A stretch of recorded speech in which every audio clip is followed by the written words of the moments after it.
Rápidamente vamos a entrar en lo que es la palabra de Dios, el mensaje de hoy. Noten ustedes el título: oposiciones a la vista. Oposiciones a la vista. O sea, las oposiciones están y nosotros las vemos, pero ¿qué vamos a hacer? Cuando uno se encuentra frente a dificultades, frente a oposiciones, lo primero que comienza a pensar uno es: voy a fracasar. Hay problemas adelante. No voy a poder surgir en lo que quiero hacer. ¿Y por qué le puse este título? Porque Nehemías, empezando con el propósito de ¿qué? De levantar esa famosa muralla. Él quería levantar esa muralla en Jerusalén, una muralla que había sido destruida, las puertas habían sido quemadas, habían buscado esas maquinarias de ese tiempo que utilizaban un tronco grande y las golpeaban hasta que caían. Habían destruido esas inmensas murallas y por años habían estado en el piso.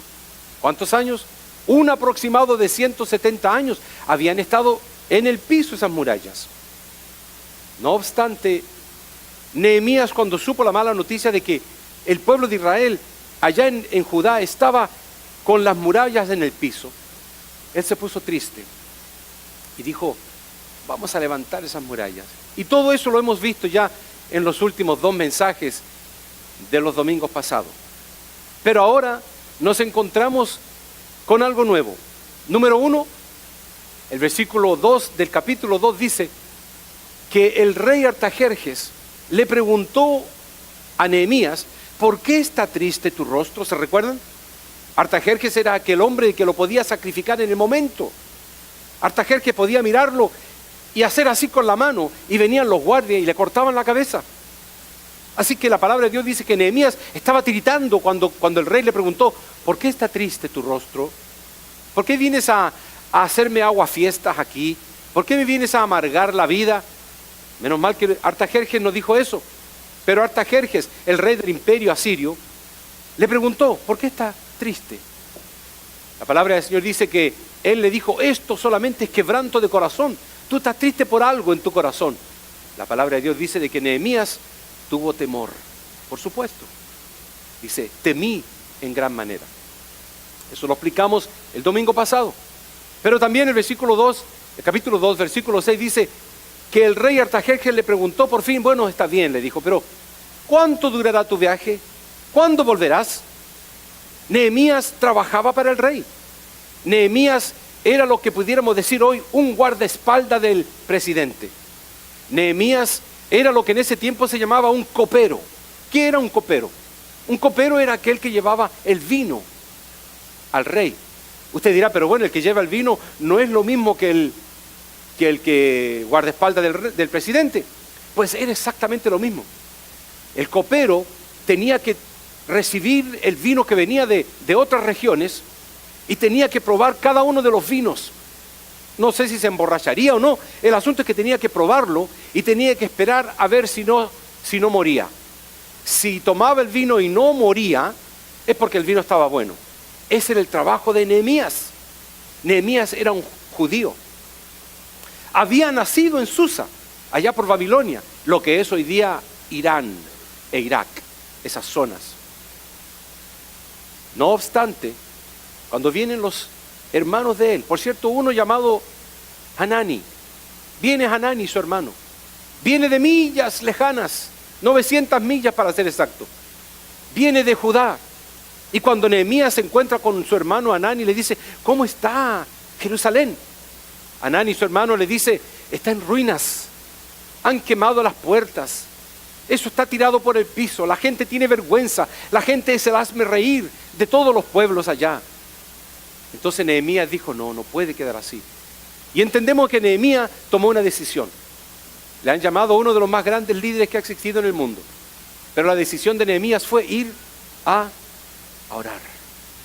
Y dice que oró por 4 meses. Algo tan apremiante y tan difícil como tratar de solucionar el problema de Judá. Sin embargo, se demoró 4 meses arrodillado, buscando de Dios y preguntándole a Dios qué es lo que se debía hacer. Por fin, cuando fue al rey, el rey le dice: entonces, Bueno, está bien, dime cuánto va a durar tu viaje y cuándo volverás. La palabra del Señor dice en el versículo 7 que incluso Artajerjes le dio cartas. ¿Por qué le dio cartas? Le dio pasajes, cosa de que cuando cruzara el río Éufrates, el gran río Éufrates, los otros gobernadores de otras regiones no lo atacaran. Y si alguien venía en contra de él, él mostrara y le dijera, mira, aquí tengo la carta del rey Artajerjes, el rey del imperio asirio, y nadie le podía hacer nada. Aunque vamos a ver lo que pasó. Cuando él recibió las cartas y comenzó yendo a Jerusalén, el trayecto no era necesariamente tan fácil como se piensa. Ahí está el mapa donde vemos que él tuvo que atravesar. Ese puntito rojo que ustedes ven ahí, con esa línea que estoy tirando en ese momento, hacia Jerusalén, era una distancia bastante grande. Eso es lo que tenía que recorrer Nehemías, y no solo.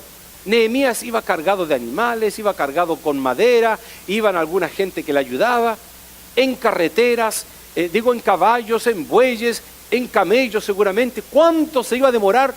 Prácticamente esa cantidad del globo terráqueo. Pero tanta era la necesidad de ese hombre Nehemías de poder levantar aquella ciudad santa. Por cierto, la palabra Jerusalén significa Shalom, la ciudad de paz. Él quería levantar las murallas. Si lo queremos ver mejor, ahí ustedes lo pueden ver, lo he agrandado para ustedes. Donde se encuentra Susa estaba él. Y él tenía que ir por el río Éufrates, donde ustedes ven las flechitas que van avanzando. Y tenía que llegar entonces a Jerusalén. Y se iban por al lado del río Éufrates, precisamente porque había agua. Cerca del río habían árboles. Los animales podían tomar agua, ellos podían tomar, podían preparar su desayuno, la comida, lo que sea. Y se fueron por las orillas del río, el gran río Éufrates que todavía existe. Y luego entonces fueron rumbo a Jerusalén. ¿Cuánto se demoró esta gente en cruzar? Interesantemente fueron 900 millas que tuvieron que atravesar desde una punta al otro. Y alguna gente dice que aproximadamente pudieron haber demorado medio año en llegar. Imagínese usted, con caballos, todo tipo de carga para levantar las murallas, por lo menos medio año. Incluso hay otro que dice que se demoraron 5 años. Pero muchos piensan que no fueron 5 años. Sin duda eso es un número extremadamente alto. Pero aproximado fueron medio año de camino para poder llegar a esa zona. Pero lo interesante de esto, hermanos, es lo que toma lugar. Dice la palabra de Dios en Nehemías 2:9. Vine luego a los gobernadores del otro lado del río. ¿Cuál era el río? Éufrates. Y dice que llegó a los gobernadores del otro lado del río. Pero ¿saben? Él cruzó el río. Inmediatamente que cruzó el río Éufrates, algo pasó. Yo quiero que ustedes tomen cuenta de esto, hermanos. Esta es la vida del creyente. Esta es la vida del cristiano. Cuando usted se propone ante Dios de corazón llevar a cabo algo bueno para su vida, para su familia, para la iglesia, para su vida espiritual, para su fe, para su fidelidad con Dios, algo siempre va a pasar. Usted quiere levantarse de esa cama, quiere prepararse contenta, alegre para ir a la iglesia, algo va a pasar. Usted sabe las veces, infinidades de veces, que yo he conversado con personas y me han dicho, pastor, no pude ir, ¿por qué? Porque nos levantamos, preparamos todo listo, estaba todo precioso, nos alistamos, nos peinamos, nos perfumamos y tuve una pelea con mi esposo, o tuve una pelea con mi esposa, o tuve una pelea con mi hijo, o con mi hija, o fui para afuera y el carro no me quiso andar. Incluso una persona me dijo, me resbalé en la nieve y ya eso fue suficiente, no pude ir, me mojé entera. No, ¿sabe lo que pasa? Tenemos un enemigo que se llama Satanás, el diablo, y dice que anda como león rugiente, mirando y buscando ¿A quién? ¿Hacerle cosquillas? No. ¿A quién devorar?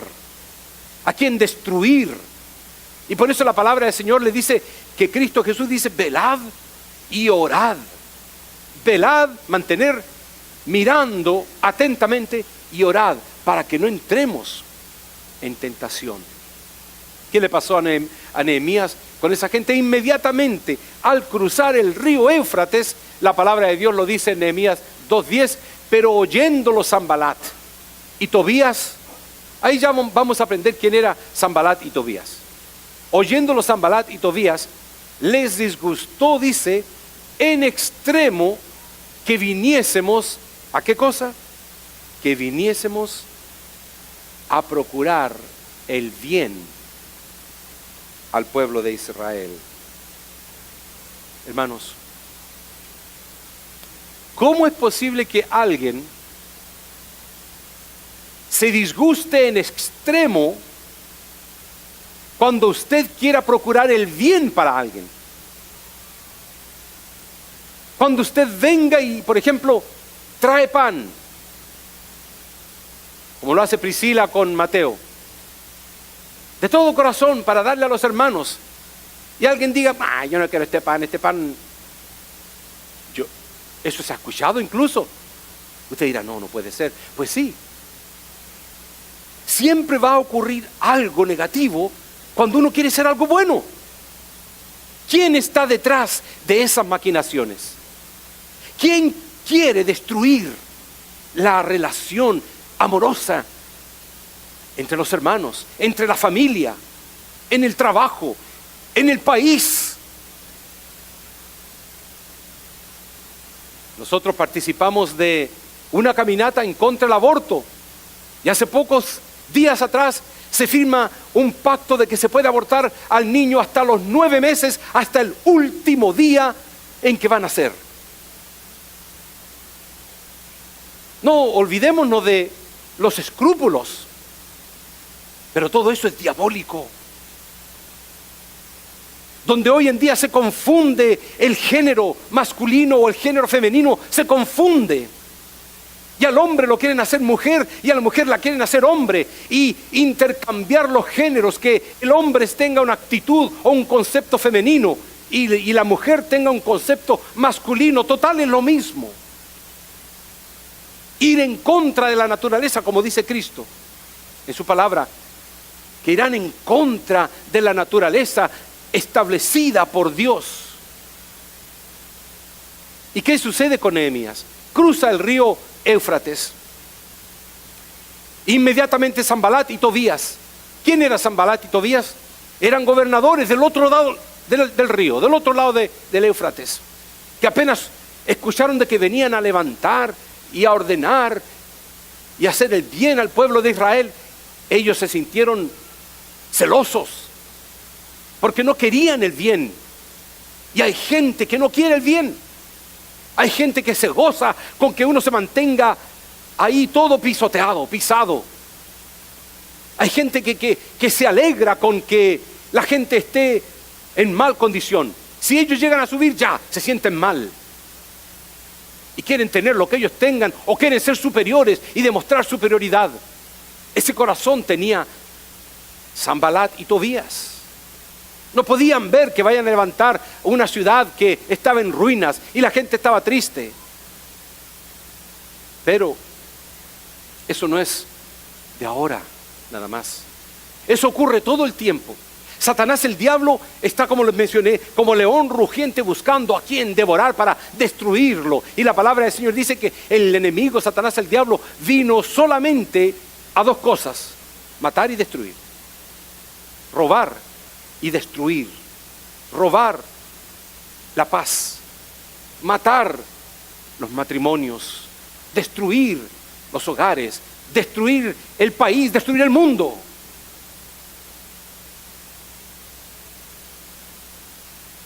Años atrás, en el año 1948, ustedes saben, sí, yo sé qué pasó. Por cierto, mayo 14 del año 1948, por allá por Israel, no existía una nación, no existía Israel. Y por fin se reunieron aquellos hombres, aquellos sacerdotes y aquellos hombres legisladores de un pueblo que no existía, un país que no existía. Y ellos dijeron: vamos a formar un país, vamos a establecer lo que le llamaron el Estado de Israel. Sí, eso fue en el año 1948, el 14 de mayo. Se reunieron todos y decretaron, con el permiso del mundo incluso, de que por fin ellos, Israel, viniera a ser un Estado, una nación ante el mundo entero. Y se proclamó por los periódicos del mundo entero. Pero ¿sabe? Hay un enemigo que apenas ellos cruzaron el río, los quisieron atacar. Apenas Israel se estableció como nación, el enemigo no pudo resistirlo. Y la palabra de Dios lo decía que los huesos iban a ser levantados y carne iba a venir sobre aquellos huesos y iban a ser un gran ejército. Y ocurrió, pero Satanás, el diablo, estaba esperando. ¿Sabe que el capítulo 12 de Apocalipsis dice de que el dragón estaba mirando a la mujer cuando diera a luz para devorarse al hijo? El dragón es la representación de Satanás, el diablo. Estaba esperando que cuando el hijo de aquella mujer, que tenía, dice, 2 estrellas sobre su cabeza, implicando el pueblo de Israel, dice que cuando naciera el hijo quería devorarlo instantáneamente. Si ocurre con ellos, ocurre con nosotros. Hay un enemigo que está buscando y preparando hacerte una zancadilla, botarte, quitarte tu bendición. Hay momentos en que tú eres bendecido en la iglesia por un servicio, por una predicación, y sales de esa puerta para afuera y tienes peleas con tu esposo, con tu esposa, con tu familia o con alguien. Llegas a la casa y comienza entonces a hervirse en tu vientre alguna pelea y dices una palabra y explota todo. Y la bendición se fue por el piso. Porque hay un enemigo que solamente quiere verte cruzar el río, a ver si la intención tuya es verdad.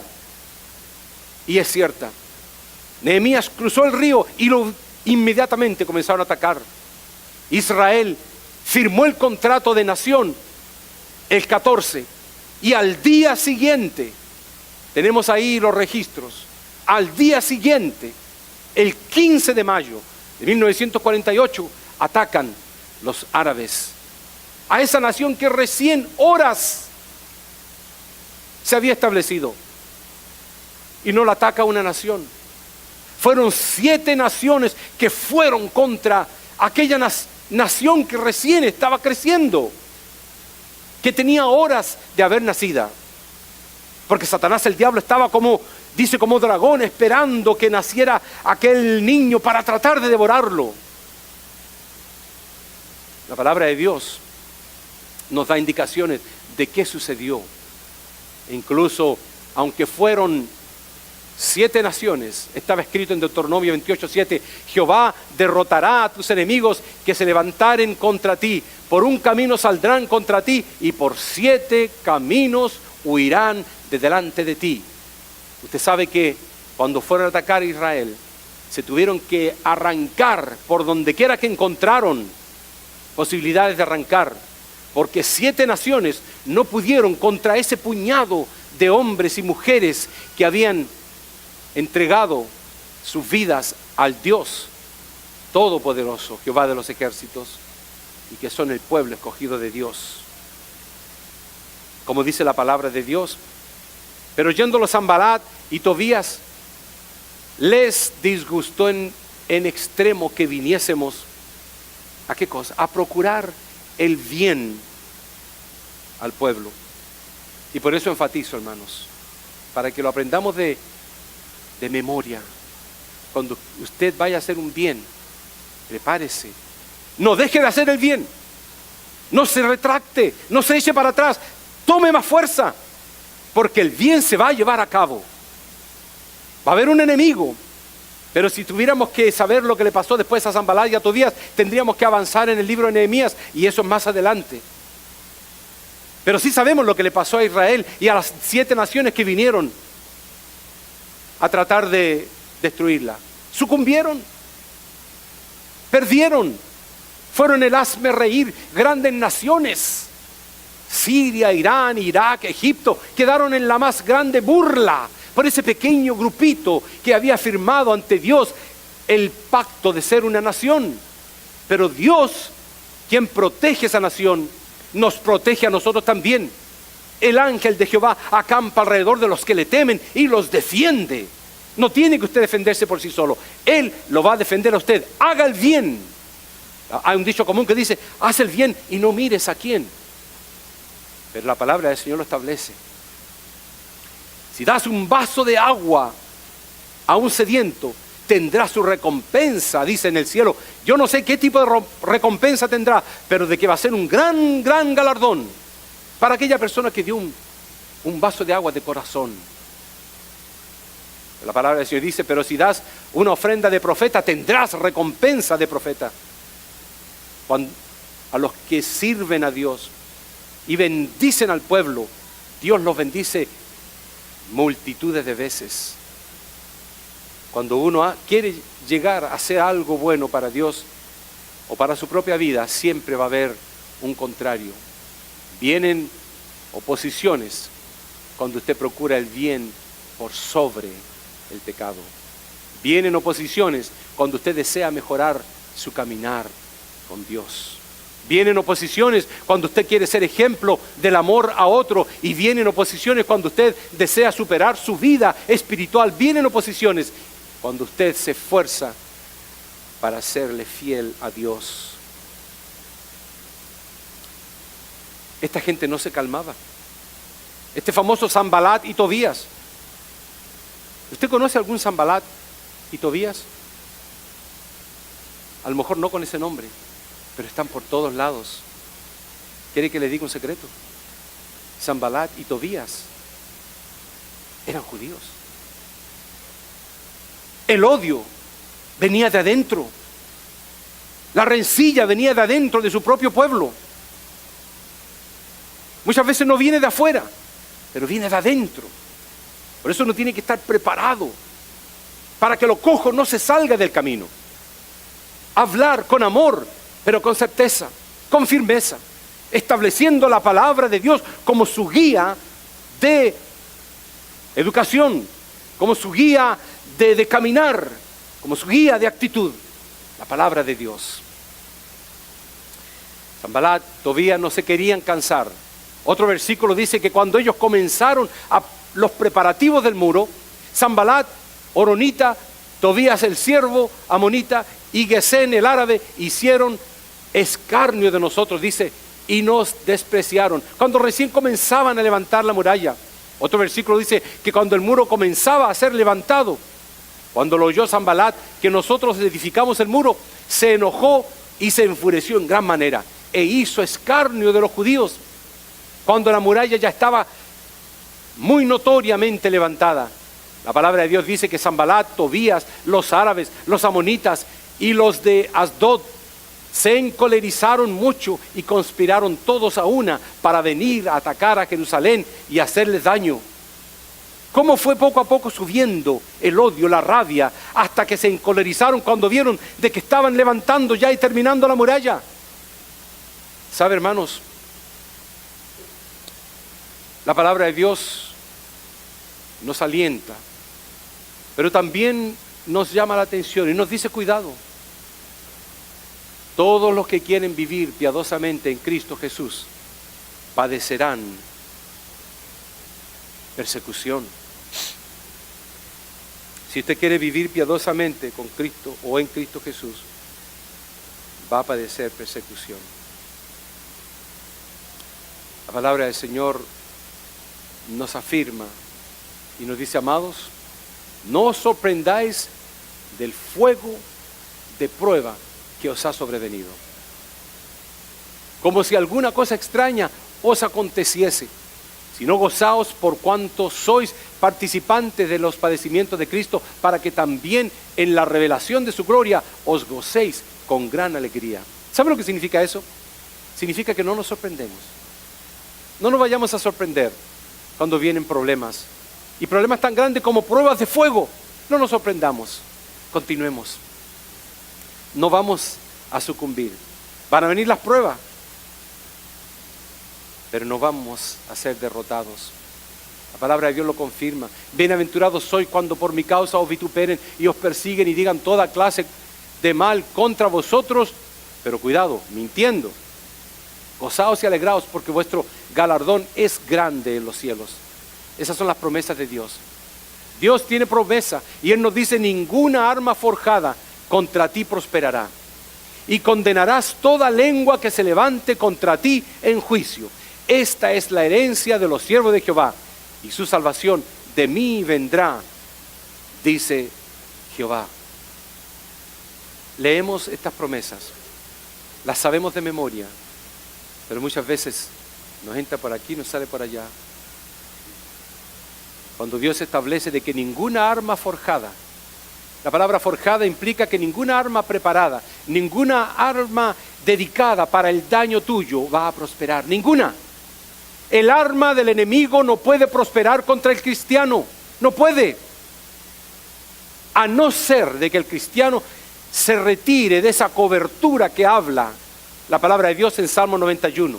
El que habita al abrigo del Altísimo morará bajo la sombra del Omnipotente. Pero ¿qué pasa cuando el que no habita bajo la sombra del Omnipotente, en dónde va a quedar? Expuesto a todo tipo de artimaña satánica. Por eso, hermanos, lo veo y lo vuelvo a ver todos los santos días de mi vida. Lo veo como algunos caen y quedan tirados en el piso. Y cuando observo por qué, porque se apartaron de Dios, porque no tomaron en serio las Escrituras.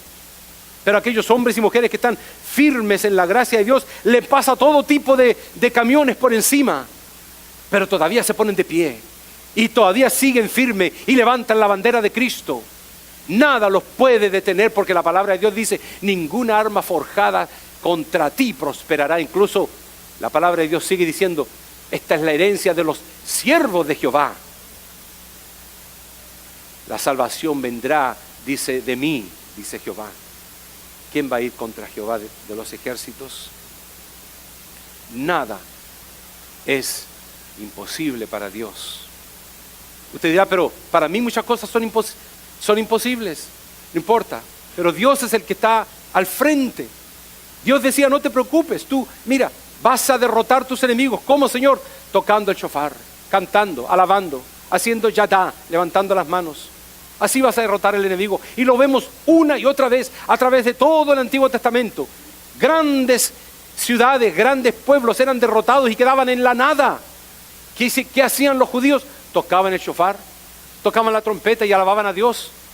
Las mujeres salían con panderetas a cantar y a adorar a Dios y decir gloria a Dios en hebreo. Y las personas quedaban destruidas. ¿Cómo lo hace Dios? No se preocupe usted cómo Dios lo hace. Pero Dios va a derrotar al enemigo de tu vida si tú le alabas. Solamente alaba. Si estás sufriendo, alaba. Como decía el corito, solamente alábalo. Cuando tú veas el león que veía Daniel, cuando Daniel fue tirado al foso de los leones, veía a los leones enfrente de él, le sentía el aliento a las fauces de los leones abriéndola. Y Daniel estaba totalmente confiado en Dios. Y la gente mirando al foso decía: pero ¿qué pasa? ¿Por qué esos leones hambrientos que no le hemos dado de comer, por qué no se lo comen? ¿Qué pasa? ¿Quién puede ir contra Jehová? Daniel lo dijo al final: tú, Jehová, asujetaste las fauces de los leones para que no se cerraran en mi cabeza. Dios está sujetando la mandíbula del diablo para que no te haga daño a ti. Solamente alaba a Dios. Dios hace lo imposible, pero Él te pide que tú hagas lo posible y que tú cruces el río Éufrates y que vayas rumbo a levantar la muralla. Levanta la muralla de tu vida. Levanta la muralla de de tu familia. Él hace el resto. Que el Señor nos bendiga, hermanos.